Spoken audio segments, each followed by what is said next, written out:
And Praggnanandhaa goes for the Sicilian, showing his intention to fight for the top spot. He's half a point behind Fabiano Caruana. Knight comes out to f3. And Pragg plays his knight to c6. The open Sicilian is with the move d4, but Firouzja goes for the Sicilian Rosolimo. One of the main openings of this tournament. We have had so many fights in this line with both Pragg and Gukesh playing it, and Pragg even playing this from the white side. He goes g6, white castles, and now brings his bishop to g7. He would love to play the pawn to e5. Pawn comes up to c3. Well, there are 2-3 ways to play. Knight f6 is one of the moves here, but Pragg has shown inclination towards going for this line with e5. Now d4 is one of the main moves here, a pawn sacrifice, but Firouzja takes on c6, and you can take back with the b pawn and the d pawn, although taking back with the d pawn is the more stable approach. D takes c6 has been taken, opening up the bishop here. Pawn comes up to d3, and this is very interesting the way Firouzja plays here. You try to keep the position closed. Queen comes to e7. You get your knight from d2 to c4. You play on the queen side with a4, b4, and that's how you create play with the white pieces. Knight comes to d2. And Pragg now has 1 hour 28 minutes, but this is the moment where he starts to think quite a bit deeply, and after nearly 10 minutes of thought, he comes knight to f6. This does block the bishop here on g7, but I guess the knight has to be rerouted. Knight d7 seems like a good move. a4 played here by Alireza.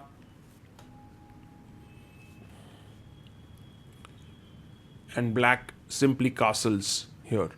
a4, the idea is to gain space on the queen side. a5 could be played here. Knight c4 attacking the pawn. And now Pragg has two options. Knight d7, knight h5, even knight e8. 3 options for his knight. He goes knight e8.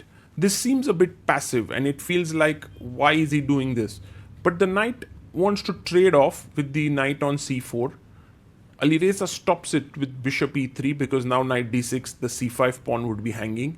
But Pragg says, my knight was anyway planning to go from c7 to e6 perhaps there.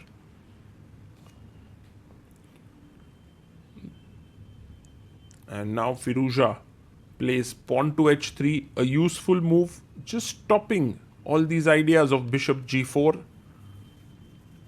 and waiting for Pragg to show his cards.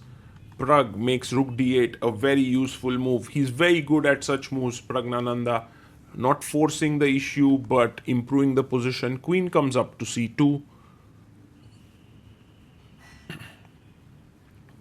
And now here, black plays pawn to b6.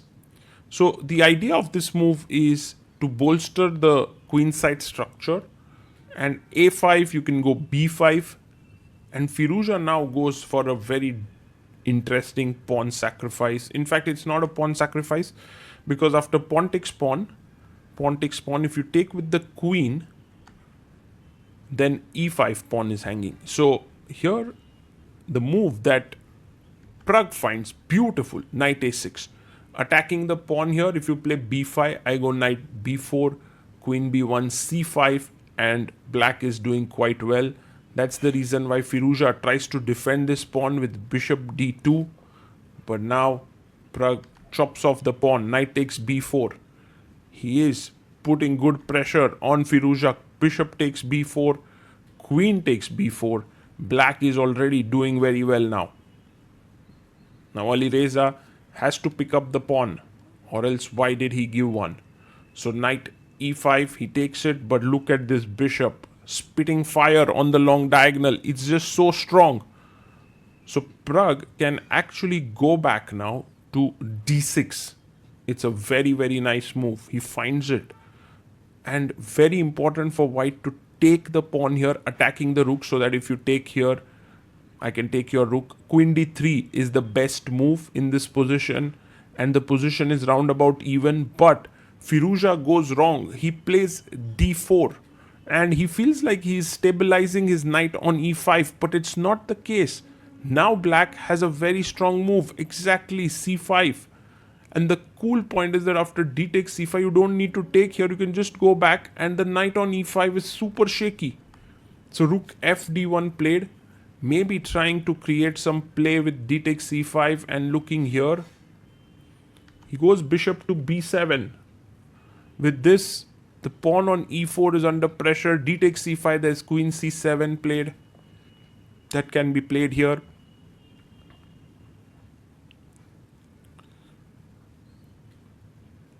And Alireza finds the move which puts the most pressure on Pragg.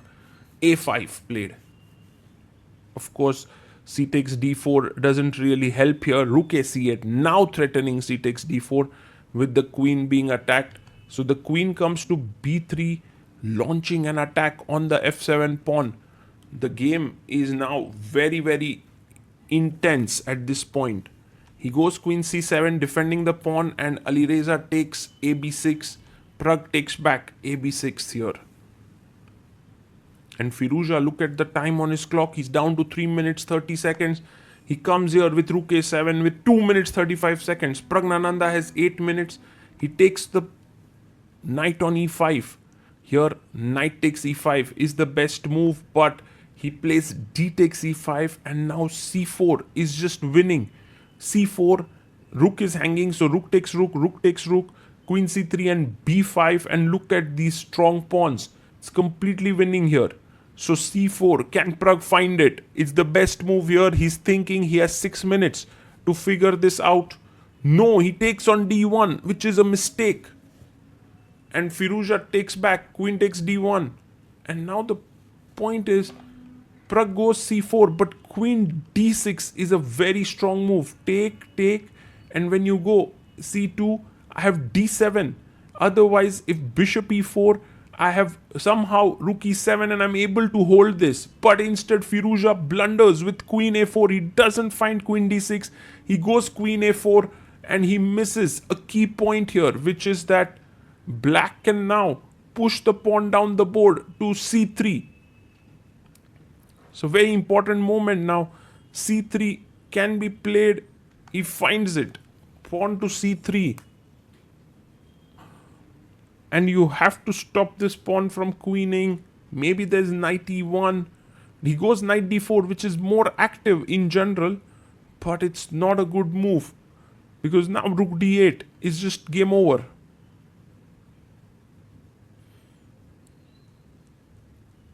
And look at Pragg there, all focused. He finds it. The threat, rook takes d4, c2, c1, queen. He plays e6. And the idea is, if rook takes d4, there are all these rook b7 ideas. Pragg takes it. What a nice move. If knight takes e6, there is c2 and c1 queen. And this is winning. What a beautiful line calculated by Praggnanandhaa. So he takes on b7. Firouzja, 30th move here. Queen takes b7. Knight takes on e6.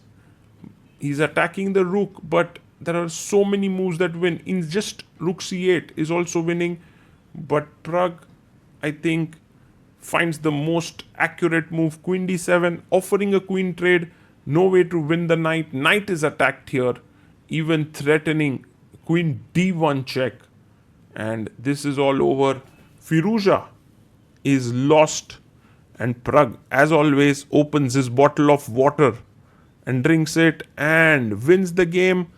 Alireza Firouzja resigns and Praggnanandhaa scores a very important win, equalizing at the top of the table in the Sinquefieldcup 2025 with Fabiano Caruana. With 2 rounds to go, Pragg has all the chances to win this tournament. His 2 opponents are Wesley So and Levon Aronian. And if Pragg manages to keep his momentum going,